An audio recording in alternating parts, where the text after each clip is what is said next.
पुन्हा एकदा निहारिका बुक क्लबमध्ये बोलण्याची मला संधी मिळते याबद्दल सुरुवातीला आनंद व्यक्त करते. आणि मूळ पुस्तकाकडे, म्हणजे ते काही मी लिहिलेलं पुस्तक नाही, ते गीता हरिहरन यांनी लिहिलेलं I have become the tide हे इंग्लिश पुस्तक आहे. तर त्याचा अनुवाद माझ्याकडे कसा आला ह्याचं थोडंसं हितगुज असं मॅडमनी म्हणले तसं करूया आणि मग कादंबरीकडे वळते. तर आपणा सर्वांना ज्ञातच आहे की अनुवादाचं जीन्समध्येच आलेलं आहे. वडिलांकडून प्रख्यात अनुवादक प्राध्यापक निशिकांत ठकार हे माझे वडील अनुवादामध्ये अगदी श्रेष्ठ पातळीवरती जाऊन पोचलेले आहेत. पण माझ्या अनुवादाची सुरुवात मात्र माझी आई डॉक्टर सुलभा ठकार हिच्यामुळे झाली, की ती मला म्हणाली की तू इंग्लिशचा का नाही अनुवाद करत? बाबा हिंदी मराठीचा करतात, पण इंग्लिशचा काय हरकत आहे ट्रान्सलेशन करायला? तर आईच्या प्रेरणेतून सुरुवात झाली. आणि त्याच्यानंतर तिसरं नाव मी घेईन डॉक्टर चंद्रकांत पाटील सरांचं, की ते साहित्याच्या एकूण माझी जी काही लुडबुड चाललेली असते त्याच्यात माझे मेंटॉर असल्यासारखेच आहेत. त्यांनी माझ्याकडनं खूप अनुवाद करून घेतले. अनुवादाचं नेमकं कोर कंटेंट काय असायचं याच्या संबंधी खूप चर्चा झाल्या आणि एकूणच साहित्यविषयक माझ्या दृष्टिकोनावरती त्यांच्या विचारसरणीचा खूप प्रभाव आहे. कारण तेही एक अतिशय श्रेष्ठ प्रतीचे अनुवादक, साहित्यिक, लेखक, कवी सर्वच आहेत. हे पुस्तकही माझ्याकडे त्यांच्याकडनंच आलं. या पुस्तकाबद्दलची माझ्या कानावर आलेली कहाणी अशी की हे 2-3 जणांनी नाकारलेलं पुस्तक आहे. ते थोडंसं वादग्रस्त पुस्तक आहे आणि काही जणांनी ते भीतीपोटी नाकारलं, काही जणांनी वादविवाद नकोत म्हणून नाकारलं आणि काही जणांना त्यातली भूमिका नाही आवडली म्हणून पण नाकारलं.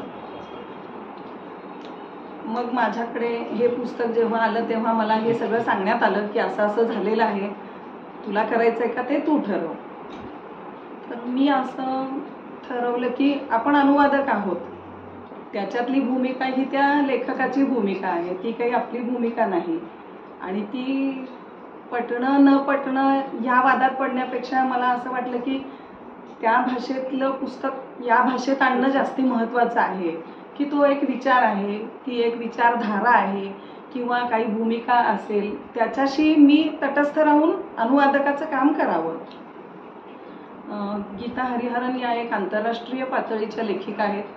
मोठमोठे पुरस्कार त्यांना मिळालेले आहेत आणि त्या लेखिकेबद्दल मला पूर्वी काही माहिती नव्हतं, पण 1-2दा मग माझं फोनवर बोलणं झालं आणि मग मी मूळ इंग्लिश पुस्तक वाचायला घेतलं. तर त्या पुस्तकातला कंटेंट, त्याच्यामध्ये असणारी भूमिका, त्याच्यातनं मांडण्यात येणारा काही समाजधारणेबद्दलचा वाद प्रतिवाद, या सगळ्याच्या पलीकडे जाऊन या बाईंची भाषा इतकी गोड आहे, इंग्लिश इतकं सुंदर आहे की मला त्या इंग्लिशच्या प्रेमात पडायला झालं. खूप गोडवा भाषेमध्ये आणि रसाळता आणि प्रवाहीपणा, त्या सगळ्यांनी मला आकर्षून घेतलं आणि मला असं वाटतं की हे आपण केलंच पाहिजे. नंतर जसं जसं वाचत गेले मी 3 वेळा मूळ पुस्तक वाचलं आणि माझ्या असं लक्षात आलं की कबूल करायला काय हरकत आहे की माझ्या विचारांशी सुद्धा मिळणारच निघालं हे पुस्तक. कदाचित आपण तितक्या बोल्डली सगळ्या गोष्टी म्हणू नाही शकत किंवा भिडस्तपणाने म्हणत नाही आपण, परंतु जी एक जाती धर्म विरहित समाजरचना असावी असं मांडणाऱ्या लोकांचा जो एक विचार प्रवाह आहे, त्या विचार प्रवाहाशी मिळतं जुळतं हे पुस्तक. आणि ह्या कादंबरीचं वर्णन एक गहन राजकीय कादंबरी असं करण्यात आलेलं आहे. हे एक खूप अवघड पुस्तक आहे. हे 3 पातळ्यांवरती घडणारी एक कादंबरी आहे. तर कादंबरीचा अनुवाद करताना तो कसा असावा याच्या संबंधी मला जे काही कळलं, हे मी काही खूप पुस्तकं वगैरे केली नाहीत बरं का, हे माझं जस्ट 2रं-3रं अनुवादाचं पुस्तक असेल, इंग्लिशमधनं मराठी असं. पण मला जितकं काही कळलं तर त्याच्यामध्ये मला असं वाटलं की 3 C's R important. Number 1 content, जो सर्व अनुवादांमध्ये महत्त्वाचाच आहे. आणि मग कल्चर, की कोणत्या कल्चरमधून आपण ती आणतो आहे आपल्या भाषेमध्ये कादंबरी. तर ते कल्चर या देशातले का दुसऱ्या देशातले आपल्या ओळखीचं आहे की मग नसेल ओळखीचं तर ते ओळखीचं कसं होईल असं. आणि तिसरं कॅरेक्टर, की त्या कादंबरीत कॅरेक्टरला तितकंच महत्त्व आहे की ते कॅरेक्टर जिवंत तुमच्या भाषेमध्ये वाटतं का नाही. तर ह्या 3 गोष्टींचा विचार करून मी अनुवाद करायला सुरुवात केली. तर हा अनुवाद मी आत्तापर्यंत छोटे छोटे जे काही अनुवाद केले, लेख असतील, निबंध असतील, गोष्टी असतील. पहिला अनुवाद तर मी शरणकुमार लिंबाळेंच्या कथांचाच केला होता मराठीतून इंग्लिशमध्ये. तर त्याच्यामध्येही दलित पार्श्वभूमी होती. या पुस्तकातही ती खूप मोठ्या प्रमाणावरती आहे. तर लक्षात असं येतं की एका काळामध्ये घडत जाणारी कादंबरी किंवा पुस्तक किंवा काय त्याचा अनुवाद करणं ही सोपी गोष्ट आहे. पण ही कादंबरी 3 काळांमध्ये वेगळ्या वेगळ्या घडते, 3 वेगळ्या वेगळ्या समाजाच्या भागांमध्ये घडते आणि त्याला खूपशा सत्य घटनांची जोड आहे, राजकीय घटनांची जोड आहे, सामाजिक चळवळींचा संदर्भ आहे, आंदोलनांचा संदर्भ आहे आणि त्याच वेळी राजसत्ता उलथून टाकणाऱ्या ऐतिहासिक घटनांचा देखील संदर्भ आहे. तर मग हे खरंच एक आव्हानात्मक काम होतं आणि लेखिकेने कुठंच भाग नाही पाडलेले. हां, म्हणजे आत्ता खूप 100 वर्षापूर्वीच्या दलित लोकांवरचा अन्याय ती सांगते आहे. तो सांगता सांगताच विद्यापीठातल्या संशोधन साहित्याचं करणाऱ्या कलबुर्गी, पानसरे, दाभोळकरांशी संदर्भ लावू शकू अशा काळामध्ये ती येते आहे. आणि तिथूनच अगदी अलीकडे विद्यापीठात शिकत असताना उच्चवर्णीय प्राध्यापकांनी त्रास दिले यामुळे आत्महत्या करणाऱ्या रोहित वेमुलाची आठवण करून देणाऱ्या अशा वातावरणात नेऊन सोडते आहे. आणि हे सगळं सलगतेने घडतं आहे. तर मग ते खूप मराठीमध्ये कसं जुळवून घ्यायचं हा एक आव्हानाचा भाग होता. आणि दुसरा आव्हानाचा भाग असा होता की ते पुस्तक कुठेही हार्श नाही झालेलं. ते खूप मृदुतेने लिहिलेलं पुस्तक आहे. म्हणजे जेव्हा जेव्हा त्यातल्या अन्यायाबद्दल आपण वाचतो तर अगदी खरंच रडूच येईल इतकं ते करुण होत जातं. आणि त्याच्यामधला जो संघर्ष मांडलेला आहे किंवा आता आंदोलनाचा पवित्रा हे लोक घेत आहेत किंवा राजसत्ता उलथून टाकायला पाहत आहेत, त्यात यशस्वी होता येत नाही, तर तिथं तो कणखर बनत जातोय.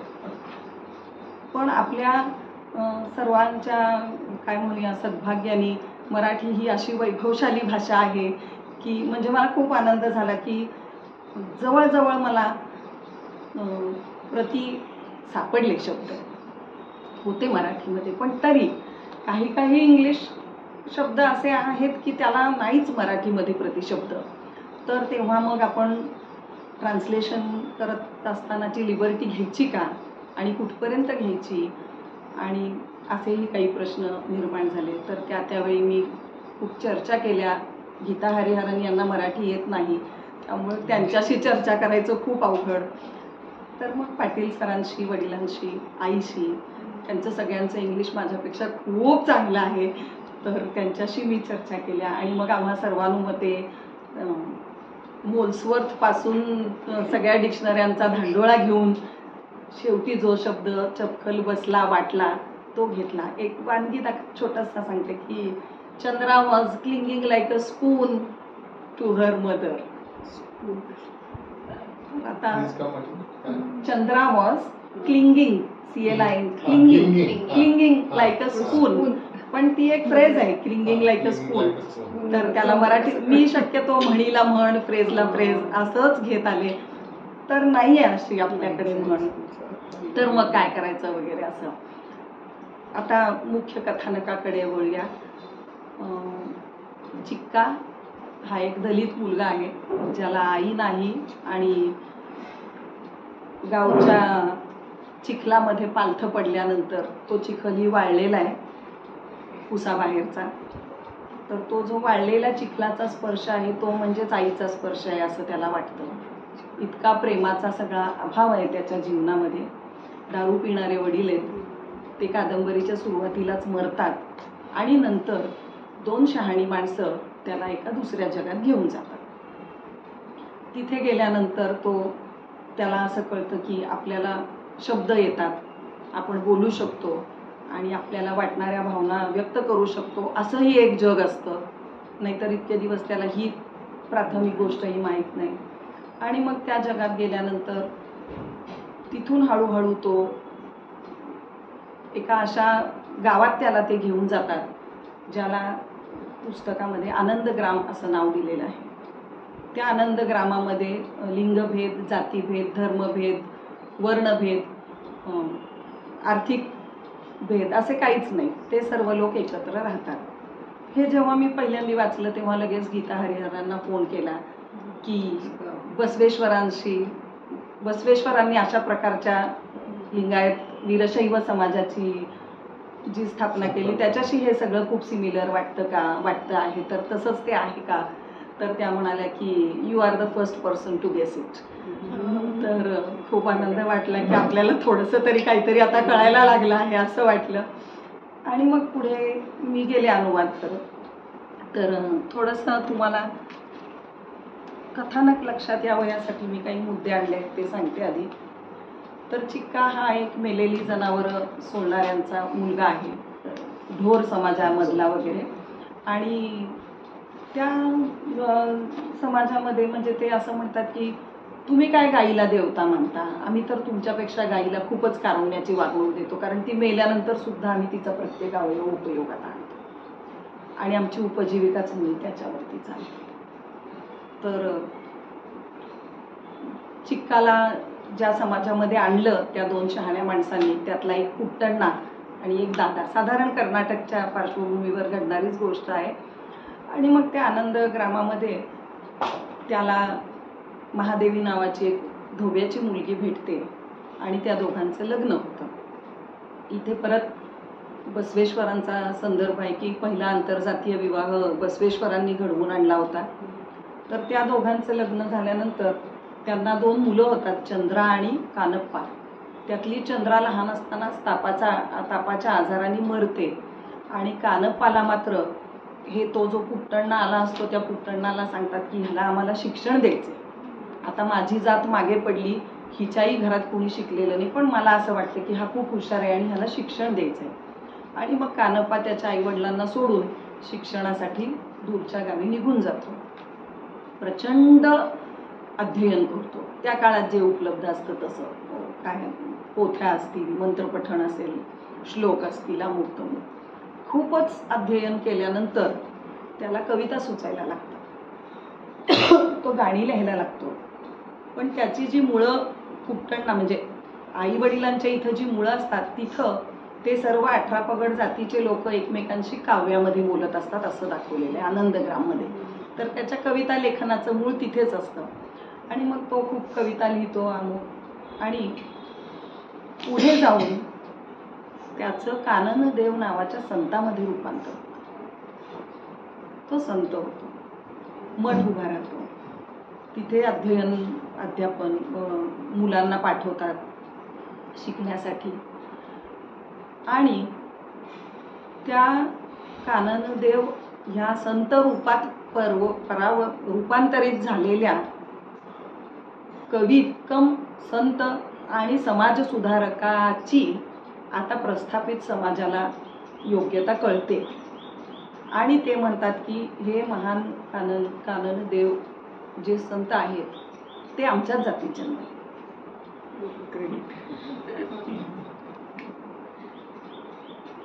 हा एक भाग झाला. दुसऱ्या पातळीवर प्राध्यापक कृष्णा म्हणून विद्यापीठामधले काव्याचा विशेष अभ्यास आणि संशोधन करणारे, ज्यांच्या हाताखाली बरेच विद्यार्थी PhD करत असतात, त्यांच्या वाचनामध्ये ह्या काननदेवांबद्दलचा एक पेपर येतो. त्या पेपरमध्ये त्या विद्यार्थ्यांनी काननदेवांच्या काही कविता उद्धृत केलेल्या असतात.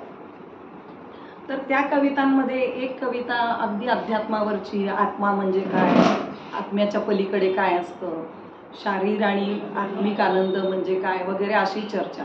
आणि एक अगदी उंदीर कसे मारावे, तर तो जो कुट्टण्णा सुरुवातीला सांगितला तो उंदीर मारणारा असतो. तर उंदीर कसे मारावे, मध्येच कपडे कसे धुवावे, कारण त्याचे आईवडील, ती आई धोबी असते ती, आणि ती पण खूप कविता लिहित असते. तर अशा पण कविता. मग ह्या कृष्णा प्राध्यापकांना काही कळत नाही की ह्याच्यात काहीतरी गौडबंग आले. आणि म्हणून ते कुठलं मूळ गाव आहे काननदेवांचं, कुठं त्यांचा मठ आहे, त्यांचं बालपण कुठे गेलं वगैरे असं सगळं शोध घ्यायचा ठरवतात, तेव्हा त्यांना एक धमकीचा ईमेल येतो की तुम्ही आत्महत्या का नाही करत सर. आणि मग ते म्हणतात की काय असं काय जायला पाहिजे ह्याच्या मुळापर्यंत जरी धमकीचा मेल आला असला तरी. आणि ते अगदी पिच्छाच पुरवतात. मग त्या प्राध्यापक कृष्णांचं कुटुंब आहे, त्यांचा मुलगा इंजिनियर असणार, म्हणतो कशाला तुम्ही या सगळ्या बंधात पडता, हे बरोबर नाही. विद्यापीठातल्या 2 PhDच्या स्टुडंट्सनी तुम्ही आम्हाला गाईड नको असे अर्ज केलेले, काय चाललंय बाबा तुमचं. तर त्यांची खूपच सुंदर छान गोड बायको असते, ती म्हणते की नाही मी आहे तुमच्या पाठीशी, तुम्ही कराच, हे तुम्ही हे शोधून काढाच. असं हे एका पातळीवर सगळं घडतंय. आणि तिसऱ्या पातळीवरती सत्या, रवी आणि आशा असे तिघं एका शाळेतले एका वर्गातले क्लासमेट्स आहेत. ते खूप अभ्यासू, खूप हुशार, पण मागासवर्गीय आहेत. आणि खूप अभ्यास करून त्यांनी असं ठरवलं की आपण तिघांनी मेडिकलला जायचं. आणि मेडिकलला जाण्यासाठी फक्त सत्याला योग्य तेवढे मार्क पडतात, आशाला नर्सिंग कोर्सला जायला लागतं आणि रवी BSc करायला लागतो. पण ते एका गावातच ते सगळं करत असतात. आणि तिघं जेव्हा दर रविवारी भेटत असतात तेव्हा एकमेकांना सांगत असतात की त्यांना कशी वाईट वागणूक दिली जाते त्यांच्या संस्थांमध्ये. आशा नर्सिंगच्या ज्या कॉलेजमध्ये असते ते ख्रिश्चन लोकांनी चालवलेलं कॉलेज असतं, तरी पण तिला तिथे खूप रॅगिंग करण्यात येतं. तिला सांगण्यात येतं की तू तुझ्या चेहऱ्यावर खूप खूप जास्त फेअर अँड लवली लाव, म्हणजे तरी काही फरक होतो का बघून. आणि म्हणून तिला असे गठ्ठे फेअर अँड लवलीचे तोंडावरती लावले जातात. सत्याला तर इतका घाण त्रास दिला जातो की ते शब्द मी आता वापरू नाही शकत. त्याला कुठे कुठे सत्य सापडते ते शोध असं म्हणून टॉर्चर केलं जातं. आणि रवी मात्र सगळं हसण्यावारी नेण्यातला असतो. आणि रवीकडे एक ढोल असतो, तो ते ढोल वाजवून सगळं भडास काढत असतो. तर चिक्का जो सुरुवातीला सांगितला म्हणजे काननदेवांचे वडील, त्या चिक्काचे वडील ढोल वाजवत असतात. ह्या ढोलाचा संदर्भ असा पुढेपर्यंत. आणि मग रवी आणि आशा, सत्या डिप्रेस होत चाललेलं आहे हे त्यांच्या लक्षात येतं आणि ते खूप धीर देण्याचा प्रयत्न करतात, पण सत्याची आशा सोडलेली असते. त्याचे प्राध्यापक त्याला म्हणतात की अरे काय तू एकही दिवस माझ्या वर्गात आलेला नाहीयेस. आणि सत्याला तर चांगलं आठवत असते की आपण सगळेच तास अटेंड केले. मग गैरहजेरी असल्यामुळे त्याची स्कॉलरशिप अडवली जाते. त्याला त्याच्या गावातल्या शेजारणीचा फोन येतो की अरे सावकार आले होते तुझ्या घरी आणि खूप मारलं तुझ्या आईला आणि तू स्कॉलरशिपचा हप्ता नाही पाठवलास. म्हणजे त्याला जी स्कॉलरशिप मिळत असते त्याच्यावर त्याची आई तिथलं कुठलं कर्ज फेडत असते किंवा घर. स्कॉलरशिपच अडवतात. सगळीकडनं सत्याची अडवणूक होते. त्याच्या उत्तम लिहिलेल्या पेपरला 0 मार्क देतात प्राध्यापक. आणि तो सगळीकडनं असा डिप्रेस्ड होऊन त्यांनी आशाकडनं 20 रुपये, रवीकडनं 20 रुपये उसने घेतलेले असतात. ते काहीतरी तो वापरून एक विषारी औषध विकत घेतो आणि ते त्याचं शेवटचं जेवण असतं. आणि तो स्वतःला नदीमध्ये सोडून देतो. आणि मग ती नदी म्हणते की काय माझ्या मुलाचं तुम्ही केलं ते. संपूर्ण कादंबरीमध्ये सतत नदीचा संदर्भ आहे. आणि सर्व कवितांचं ध्रुवपद हे 1000 चेहऱ्याची नदी, अ रिव्हर ऑफ 1000 फेसेस. तर मला काही कळेना की 1000 चेहऱ्यांची नदी, 1000 चेहऱ्यांची नदी म्हणजे काय. तर असे सत्यासारखे हजारो बुडाले आहेत त्या नदीमध्ये, गेलेत कितीतरी अन्यायांनी कंटाळून त्यांनी नदीच्या हवाली केलं स्वतःला. आणि मग जेव्हा जेव्हा कृष्णा असतील किंवा जे कोणी काननदेव असतील नदीकडे पाहतात तेव्हा त्यांना नदीचं पाणी दिसतच नाही. त्यांना त्या नदीतले चेहरेच दिसतात की काय आम्ही करून ठेवलेलं आहे या समाजाचं, काय चाललेलं आहे, कुठपर्यंत हे असं चालणार.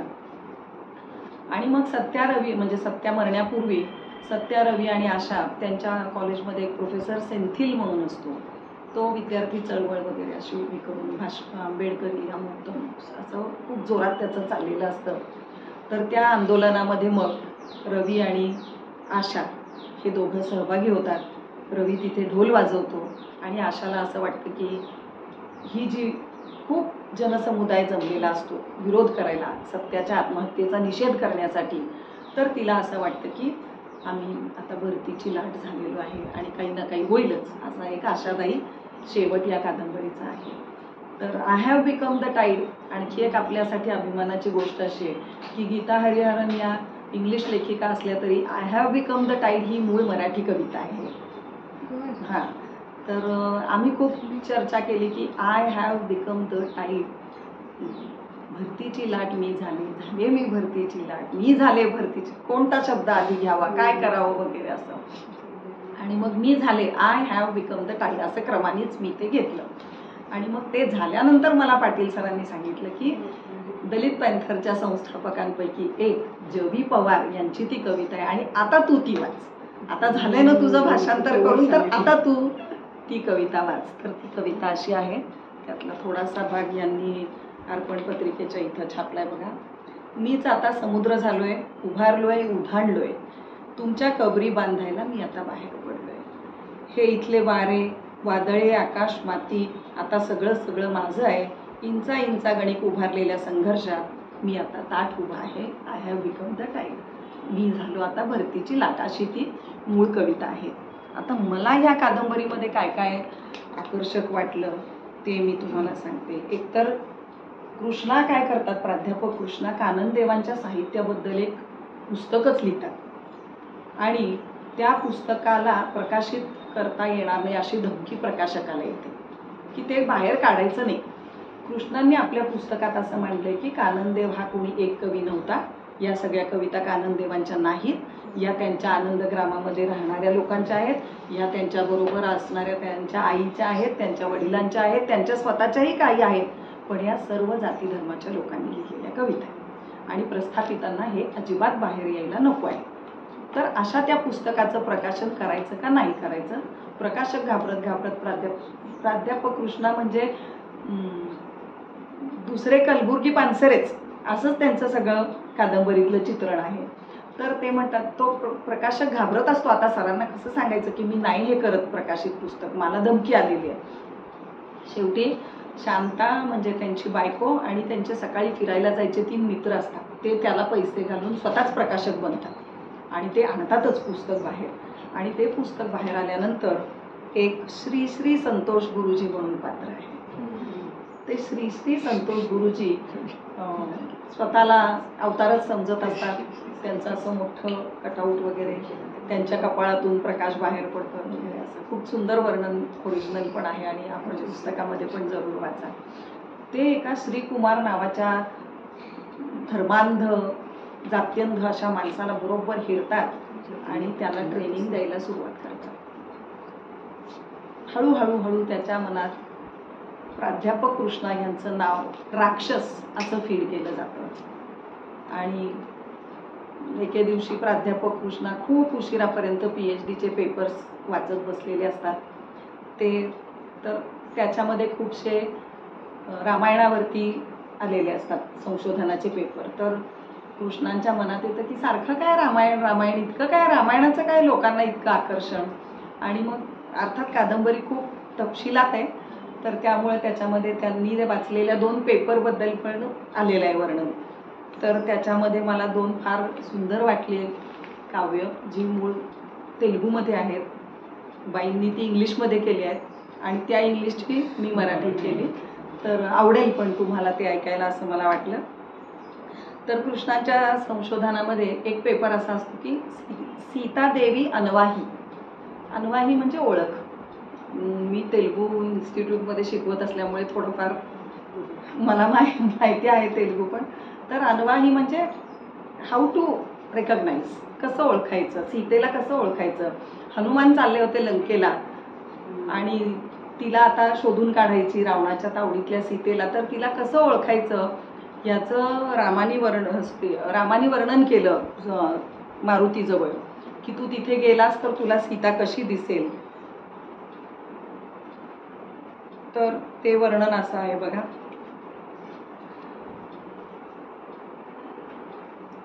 कृष्णा तो पेपर वाचतात आणि सीतादेवी अनवाही या कवितेमध्ये राम म्हणतो, हे हनुमाना, सीतेला कसं ओळखायचं ते मी तुला सांगतो ऐक.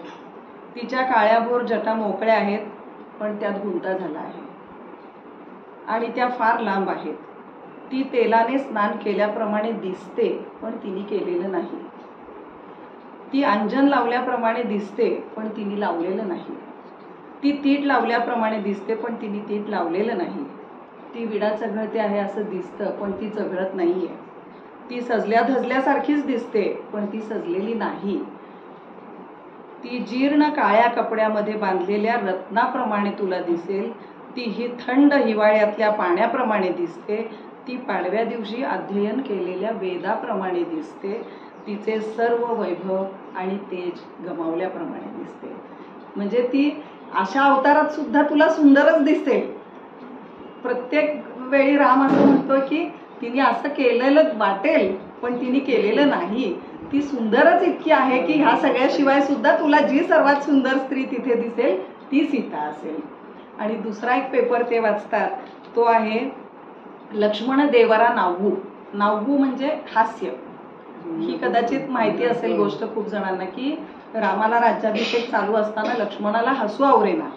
तो खूप हसायला लागला आणि तिथे बसलेल्या प्रत्येकाला आपल्या आपल्या मनात केलेल्या पापांची आठवण येऊन असं वाटत होतं की हा मलाच हसतोय.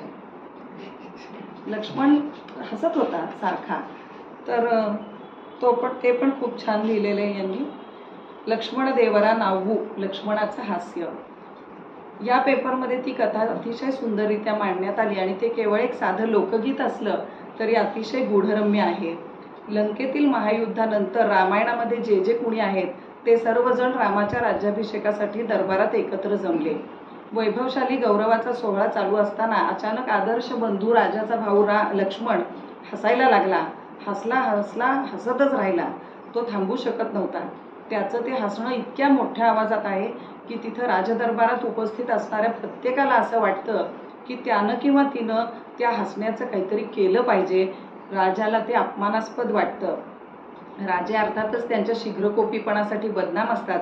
त्याला वाटतं की त्यानं बराच वेळ दुसऱ्या पुरुषांच्या कैदेत असणाऱ्या सीतेला परत घेतलं म्हणून तो आपल्याला हसतो आहे. हे तर सर्वश्रुतच आहे. तिथं उपस्थित असणाऱ्या शंकरदेवाला असं वाटलं की लक्ष्मण त्याच्या डोक्यावरच्या गंगेला हसत आहे, मत्स्यकन्या. सीतेला वाटतं की तो तिला हसतो आहे. प्रत्येक जण आपला भूतकाळ, आपले शब्द आणि आपलं कृत्य याचा लक्ष्मणाच्या हसण्याच्या संदर्भात शोध घ्यायला लागले. तर हे ह्या पुस्तकाच्या संदर्भात पण महत्त्वाचं आहे की किती जणांनी सत्याला बुडवलं, किती जणांनी कृष्णांच्या हत्येत भाग घेतला आणि किती जणांनी काहीच नाही केलं. की म्हणजे निष्क्रिय राहणाऱ्या लोकांबद्दल सुद्धा गीता हरिहरन पॉइंट आउट करत आहेत की आपण काहीच नाही करत आहोत का याबद्दल, काही नकोच का आपण करायला ह्याबद्दल, किंवा असेच बळी जात राहणार का. तर त्याच्या विरुद्धचा हा जो उठाव आहे तो म्हणजे झाले मी भरतीची लाट, असं त्या आशाला वाटते, जी नर्सिंगचं करते आहे काम.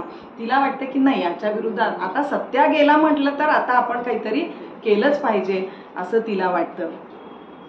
दलितांवर होत असणाऱ्या अन्याय आणि अत्याचाराच्या विरुद्ध प्रस्थापित वर्गाने केलेल्या सततच्या अवहेलनेच्या विरोधात आवाज उठवणारी ही कादंबरी आहे. पण कुठलाही आक्रस्तळेपणा नाही, आकांडतांडव नाही, किंवा जो एक आणला जातो सुधारकतेचा तोही ह्याच्यामध्ये नाही. म्हणजे दोन्हीकडनं तटस्थतेने लिहिली आहे कादंबरी असं आपण म्हणू शकतो. कुठेही दयेची भीक सुद्धा मागितलेली नाही. म्हणजे जसं मी म्हणते की कुठला आकांडतांडव नाही, तसं कुठे असं डाऊन ट्रॉडननेस पण नाही की आम्ही किती दलित आणि किती गरीब आणि आमच्यावर कसे अन्याय होत आहेत, असंही नाही. जसं घडलं, जसं घडतंय तसं ते सांगितलं गेलेलं आहे. त्याच्यानंतर जातीविषयक टॉर्चर जे आहे ते कुठेही अतिरंजित नाही, ते खरं आहे. म्हणजे आपल्याला सुद्धा ते ओळखीचं वाटतं, आपण ते पाहिलेलं आहे, आपण ते ऐकलेलं आहे असं वाटतं. खूप वेळा मला असं वाटायचं बरं का की दलित वर्गामध्ये आरक्षणामुळे किंवा समाजामध्ये झालेल्या सुधारणांमुळे त्यांच्यातही काही सुधारणा झाल्याच की. आता काही पहिल्यांदी जसं होतं तसं नाही, तर दलित लेखकांनी त्या झालेल्या सुधारणांबद्दल लिहिलं पाहिजे, ते मांडलं पाहिजे की असा पण बदल समाजामध्ये झालेला आहे असं मला नेहमी वाटायचं.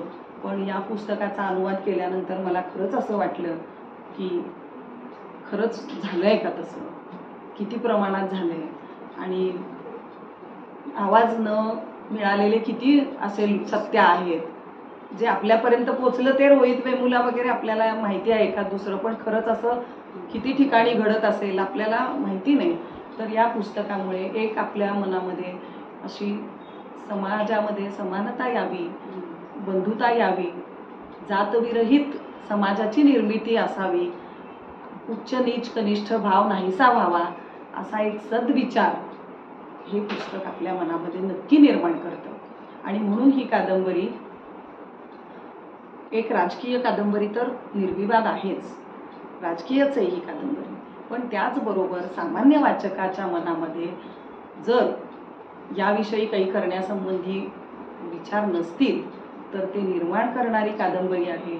आणि मला खूप ही कादंबरी याचा अनुवाद करताना मी खूप बसवेश्वरांचं खूप वाचलं, म्हणजे संत बसवेश्वरांची शिकवण काय आहे किंवा त्यांचं जे आनंदग्राम आहे ह्या कादंबरीतलं, तर तसा बसवेश्वरांचा अनुभव मंडप होता. त्या मंडपामध्ये ते वेगळ्या वेगळ्या जातीचे धर्माचे लोक एकत्र येऊन सामाजिक समस्यांबद्दल चर्चा करायचे की ह्या समस्येवर कसा मार्ग काढता येईल, ह्याच्यावर आपण काय करू शकू. तर तसं ह्या आनंदग्रामामध्ये अगदी सिमिलर वातावरण आहे. नंतर बसवेश्वरांनी आंतरजातीय विवाह मी सांगितलं की घडवून आणले. शरण आणि शरणी असं त्यांना म्हणतात, त्यांच्या सख्खी बहिणीचं, विधवा बहिणीचं त्यांनी केलं, लग्न करून दिलं. तर ते शरण आणि शरणी जे असतात, म्हणजे ज्यांनी लिंगायत धर्माची दीक्षा घेतलेली असते, ते असं तत्वज्ञान ते मांडतात की कोणत्याही प्रकारचा भेदभाव मानायचाच नाहीच आहे. म्हणजे तो अशा पद्धतीने त्या अनुभव मंडपामध्ये चर्चेच्या मार्गातून समस्या सोडवायच्या. चर्चेला खूप महत्त्व, आणि अनुभवी लोकांनी सांगावं की कोणत्या दिशेने चर्चा झाली पाहिजे किंवा कसा मार्ग ह्याच्यातनं काढता येईल. तर तसं ह्या आनंदग्राममध्ये झालेलं दाखवले. आणि हळूहळू आनंदग्रामामध्ये चर्चा करत असताना या लोकांना लक्षात येतं की आपल्याला जो मोठा विरोध किंवा अन्याय करत आहेत ते मंदिरांची व्यवस्थापन. तर मग ते एका दिवशी मंदिरांच्या व्यवस्थापनेविरुद्ध आंदोलन करतात आणि राजाच्या आज्ञेने संपूर्ण आनंदग्राम नष्ट करून टाकलं जातं. तिथले सर्व लोक मारले जातात आणि ते सर्व लोक म्हणजे 1000 फेसेस इन द रिव्हर. त्यांना गाडलं जातं, नदीमध्ये ढकलून दिलं जातं, क्रूरतेने त्यांची सगळ्यांची हत्या केली जाते. त्याच्यामध्ये चिक्का मरतो, म्हणजे काननदेवांचे वडील मरतात, आई कुठे परागंदा होते, नंतर ती भेटते काननदेवांना वगैरे असं. तर अशा प्रकारचं ह्या कादंबरीचं साधारण चित्र आहे. समाज सुधारणा असं म्हणण्यापेक्षा जागृत करणं असं मला जास्ती वाटलं की आपल्याला एका नव्या अंगाने समाजाचा विचार करायला ही कादंबरी भाग पाडते. कादंबरी अवघड आहे, सारखं 3 पातळ्यांवरती जुळवून घ्यायला लागतं. आता चिक्का आला का, मग काननदेव आले का, आणि मग प्राध्यापक कृष्णा, मग इकडं सत्या रवी, आणि त्यांनी कुठं तोडलंच नाहीये, ते असं सुरूच ठेवले सलग त्यांनी. तर डोक्याला त्रास होतो. यांची हत्या कोण करतो? तो श्रीकुमार म्हणून त्यांनी एक तयार केला, सांगितलं ना, ते श्री गुरु संतोष शिष्य सिस्टमॅटिक मारून टाकतात, गोळी घालतात, कृष्णांना गोळी घालतात, विद्यापीठाच्या परिसरात गोळी घालतात. आणि म्हणजे बलिदानच त्यांचं. ते काननदेवांचं खरं मूळ का शोधलं, कारण त्यांनी प्रस्थापित वर्गाने मान्य केलेलं असतं की काननदेव आमचे म्हणून. आणि मग आता ते ढोरं फाडणाऱ्याचे चिरंजीव हे असं चालणार नव्हतं ना त्यांना. त्यामुळे त्यांना कृष्णांनाच संपवलं. म्हणजे आपल्याकडे जे म्हटलं गेलं या लोकांची हत्या झाली तेव्हा की माणसं संपवणं सोपं आहे, विचार कसा संपेल, त्याच्या मागचा विचार संपणार नाही ना, विचार राहीलच. तर मग ते संशोधन पुढं कोणी नेईल काय, अशाच रूपाने ते पुढं जाणार. हे जे कृष्णांचं काननदेवांवरचं स्वतःच प्रकाशित केलेलं पुस्तक आहे ते प्राध्यापक सेंथिल रवीला वाचायला देतात. रवी ते सत्याला वाचायला देतो. सत्या ते पुस्तक आशाला वाचायला देतो आणि सत्या त्या रात्री मरतो. आणि मग आशा ते पुस्तक वाचते आणि तिला ती सगळे काननदेवांचा कळतो इतिहास, की कुठल्या घरात ते नक्की जन्माला आले, कशी त्यांची डेव्हलपमेंट झाली, आणि असं सगळं ते कथानक एकमेकांशी आतनं जोडलेलं पण आहे.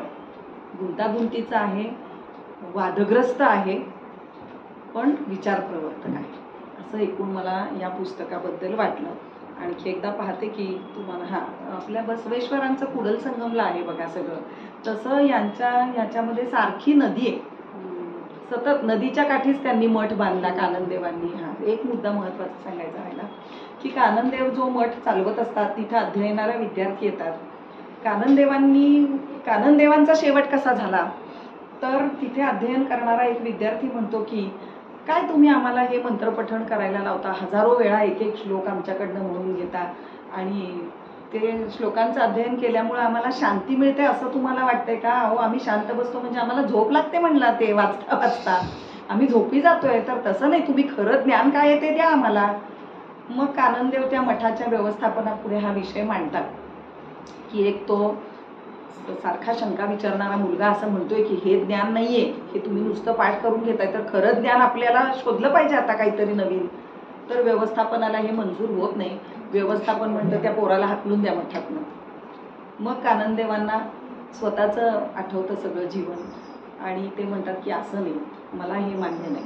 तर त्यांना म्हणतात की तर मग तुम्हाला जावं लागेल. आणि मग काननदेव असं ठरवतात की जर नव्या पिढीला मी उत्तर देऊ शकत नसेल तर मग माझं इथं संपलं, आणि म्हणून ते स्वतःला नदीच्या हवाली करतात. असा काननदेवांचा शेवट दाखवला. म्हणजे मान्य आहे त्यांना की नव्या पिढीने नवीन संशोधन मांडावं, की आमचंच घिसपीठ तेच रटत राहिलं पाहिजे. हे व्यवस्थापनाला मान्य नाही, आपल्यालाही मान्य नाही. आपण कबूल करावं की आपल्यालाही मान्य नाही की आपण नवीन संशोधन करणाऱ्यांना वाव दिला पाहिजे, हे प्रस्थापितांना मान्य होत नाही. तर काननदेवांचाच मठ, आणि त्यांना सांगितलं जातं की ह्या मुलाला हाकलत नसाल तर तुमचा तो लाडका आहे म्हणून तुम्ही असं विषम वागणूक देताय, तुम्हाला जावं लागेल इथून. आणि ते जातातही, असं दाखवलेलं आहे कादंबरीमध्ये. साधारण मला असं वाटतं की सर्व मुद्दे घेणं शक्यच नाहीये, पण अशा पद्धतीने ही कादंबरी आहे. तुम्ही पुस्तक कसं सिलेक्ट केलं? उपयुक्तता संपली. आणि त्यांनी ते मानलं हा मोठेपणा वाटतो मला, की खूपच म्हणजे संत पदापर्यंत पोहोचलेला माणूस स्वतःला नदीच्या हवाली करतो की संपलंय माझं इथं, आता मी नाही याला उत्तर देऊ शकत या मुलाला, असं. रामायणाचा खूप वेळा संदर्भ आला, त्याच्यासाठी काय म्हटलं? कशाचं? रामायण खूप वेळा. नाही, रामायण हे प्राध्यापक कृष्णांकडे संशोधनासाठी PhDच्या विद्यार्थ्यांचे आलेले पेपर आहे. कदाचित असंच म्हणायचं असेल, रामायण उच्चवर्णीयांचाच ग्रंथ आहे. इतके सुंदर आहेत ना, आपण ही कादंबरी खरंच मुळातून वाचा किंवा अनुवाद सुद्धा वाचा, इतके सुंदर आहे. ते चिक्काचे वडील जे असतात ना, ते एक गाणं म्हणत असतात, कुठं आहे माझी जमीन, म्हणजे मी केला तसा अनुवाद, कुठं आहे माझी जमीन जिथं पाणी मोकळं वाहतंय. त्या चिक्काने आपल्या आयुष्यात वाहणारं पाणीच बघितलं नसतं, गटारच बघितलेलं असतं फक्त. नदी, तलाव हे असे वेगळे वेगळे प्रवाह असतात हेच त्याला माहिती नसतं. आणि दुसरं एक रवी म्हणतो की मी सगळा इतिहास वाचला, त्याच्यात आम्ही नव्हतोच. रवीचं वाक्य असं आहे की काल मी ह्यांचा सगळा इतिहास वाचला, आम्ही त्यात नव्हतोच, मग आमचा इतिहास कुठे आहे तो मांडला पाहिजे, का नाही घेतला आम्हाला तुमच्या इतिहासामध्ये. असं दाहक आहे कादंबरी पुष्कळ म्हणून. आणि एके ठिकाणी नमो नमो वगैरे असं पण आलेलं आहे त्या संतोष गुरुजींच्या संदर्भामध्ये. म्हणून कदाचित काही लोकांनी नकार दिला असावा. मला पण कधीतरी थोडी भीती वाटली की काही दाहक स्फोटक आहेत गोष्टी त्याच्यातल्या, काही लोकांना न आवडणाऱ्या आणि सगळे काही म्हणजे सारख्या विचारसरणीचे असतीलच, असावेच असंही नाही. पण मी एका तटस्थ भूमिकेतनं त्याचा अनुवाद केला. आपोआप आपण जातोच त्या विचारसरणी बरोबर असं मला वाटतं. तर बघा, आपल्याला आवडला तर जरूर वाचा. आणि फक्त एवढं मात्र आहे की अवघड आहे कादंबरी, गहन आहे. ललितमध्ये श्रीराम सिधे यांनी लेख लिहिला याच्यावरती. या पुस्तकाची म्हणजे आनंद वाटतो मला सांगायला की ललितच्या लक्षवेधी पुस्तकांमध्ये या अनुवादाची निवड झाली. मानाचे पान म्हणून ललितमध्ये जे येतं त्याच्यामध्ये ह्याच्यावरती लिहून आलं. तर त्यांनी असंच म्हटलं की ह्या पुस्तकाचा अनुवाद करणं हे एक आव्हान होतं. तर चांगल्या पद्धतीने झाल्या असं त्यांनी म्हणलं, पण त्रुटीसुद्धा दाखवून दिल्या की एक वाक्य त्यातलं असं त्यांनी दिलंय की खूप लांब लांब वाक्य आहेत आणि मग त्याचा हरवत जातो अर्थ वाचताना. तर ती तोडली तर त्याचा नाहीसाच होत होता अर्थ, म्हणून मला ती तोडता नाही आली वाक्य. मी मोठीच ठेवली ती, कारण मग तोडली तर त्याच्यातनं हेच निघून जात होतं. पण तो आक्षेप मला मान्य आहे की इतक्या मोठ्या कादंबरीमध्ये एखादं होतंच असं वाक्य. मी 3 वेळा लिहिला हा अनुवाद. 3 वेळा लिहिला. पहिला खरडा जेव्हा पाठवला मी वडिलांकडेही पाठवत होते, पाटील सरांकडेही पाठवत होते, तर पहिली प्रतिक्रिया पाटील सरांची अशी होती की काय सुंदर मराठी आहे ग तुझं, बाबांपेक्षा छान मराठी लिहिलेस. तर मी म्हणलं की हा आजच्या दिवसाचा जोक आहे का, आजच्या दिवसाचा नाही म्हणजे फारच छान मराठी आहे, चांगलं आहे असं तसं. आणि मग फारच हुरूप येऊन मी दुसरा खरडा पाठवला तेव्हा म्हणाले की काय आहे, किती कृत्रिम लिहिले, अशी असते का कादंबरी. असं नाही ना म्हणले, जरा बोली टच येऊ दे त्याला, साधा ग्रामीण मराठीच्या बाबतीमध्ये. मला खूप घाण शिव्या वगैरे माहिती नव्हत्या. खूपच म्हणजे नाही का दलित वर्गामध्ये वापरलेल्या शिव्या मराठीत कशा आणायच्या, त्यांनी जे इंग्लिशमध्ये लिहिलं आहे ते वगैरे. तर त्याच्यासाठी मोल्सवर्थची डिक्शनरी खूप उपयोगी पडली. इतकं बारीक टाईप आहे त्याचा, भिंग लावून मी ते वाचायचे, लिहून काढायचे. एका पानावरचे अवघड शब्द, मग त्याला किती प्रतिशब्द मराठी, त्यातला कुठला योग्य वाटतोय तो, मग तो त्या वाक्यात बसतोय का नाही, असं सगळं हे अनुवादाच्या वेळी करावंच लागतं. पण त्या प्रक्रियेमध्ये हे अवघड होतं की नंतर मला असं वाटलं बरं का पण की मराठीतच खरं सोपं. ह्या बाईंना इंग्लिशमध्ये किती अवघड गेलं असेल. त्यांचं वाचन किती, तेलुगूचे रेफरन्स आहे, कन्नडचे रेफरन्स आहे, आणि त्यांना सगळं रामायणाचे ही संस्कृती माहिती आहे. दिल्लीला त्यांना ही सगळी संस्कृती माहिती आहे असा अर्थ झाला ना. म्हणजे इतकं त्या सखोलतेने सगळं लिहिताय. कधी तो चिक्का म्हणजे आता 100 वर्षापूर्वीचाच असेल, त्या चिक्काच्या वडिलांपासून सुरुवात झाली कादंबरी. तर तेही सगळं म्हणजे मानावंच लागेल की केवढा अभ्यास आहे, राजकीय अभ्यास आहे, ऐतिहासिक अभ्यास आहे, सामाजिक अभ्यास आहे, परंपरांचा अभ्यास आहे. खूपच दांडगा, म्हणजे त्या मोठ्याच आहेत बाई त्याच्याबद्दल. म्हणजे आंतरराष्ट्रीय त्यांना हेच म्हणतात, इंटरनॅशनल ट्रॅव्हलरच म्हणतात, इतकं फिरतात त्या. हो, बुकर पुरस्कार मिळालेला आहे, त्यामुळं मोठ्याच आहेत लेखिका. कर्नाटकामध्ये थोडं कर्मठपणा आणि जातीवाद दोन्ही प्रमाण जास्त आहे महाराष्ट्रापेक्षा. बरोबर, अगदी बरोबर. इथलीच पार्श्वभूमी आहे. त्यांना ते सगळं माहीत असणार. त्या पण साऊथ इंडियनच आहेत मला वाटतं म्हणजे ना. तर कर्नाटकचीच आहे पार्श्वभूमी, सगळी कर्नाटकचीच आहे. पुन्हा लहानपणी जात राहिले असतील काही शक्यता. तर माझंच भाग्य आहे की इतकं जड आणि जड करायला मिळालं. मूळ इंग्रजी पुस्तक सुद्धा म्हणजे असं वाचायला सोपं आहे का अवघड?